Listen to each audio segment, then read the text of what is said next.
3,000 Wagner Group mercenaries deployed by Russia have been killed in Ukraine.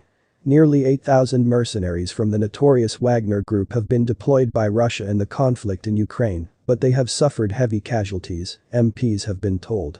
Giving evidence to the Commons Foreign Affairs Committee, Christo Grozev, executive director of the Bellingcat investigative website, said 3,000 members of the private military company were thought to have been killed on the battlefield. He said sources within the group, the largest of 3 mercenary groups involved in the conflict, had told them that the numbers fighting alongside Russian forces had been much higher than had been expected. They included 200 personnel sent to Kyiv before the conflict in a failed mission to scout out and assassinate political figures, while a large number were deployed with convoys that advanced on the capital from Belarus.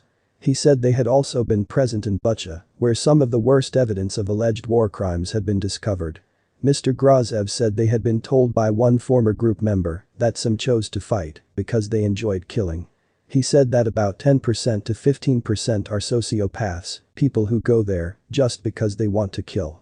They are bloodthirsty, they are not just adrenaline junkies, he told the committee. Dr. Sean McFate, a senior fellow at the Atlantic Council think tank and professor at the U.S. National Defense University, said the group's brutality in the conflict such as the Syrian civil war was part of their selling point as far as Russian President Vladimir Putin was concerned. He said, if you look at Bucha and others, there is the same pattern you saw in Syria, where they would interrogate, torture and behead people. One reason I think it has become one of Putin's weapons of choice is it allows some plausible deniability between excesses on the ground, failures on the ground, and policy. However, Dr. McFate said that to date, Western countries had not taken the threat of the group very seriously and had not tracked the movements of its members.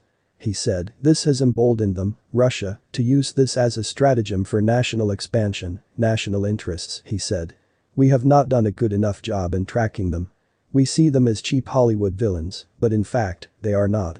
Mr. Grozev said that, while imposing more sanctions on the group's head, Yevgeny Prigozhin, known as Putin's chef, would have little impact, it may be more effective targeting individual group members who like to holiday abroad with their families.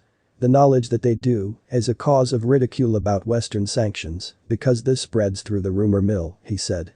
So stopping all of these people, being able to travel internationally, at least to the Western world, might be much, much bigger than slapping one more sanction on Prigozhin.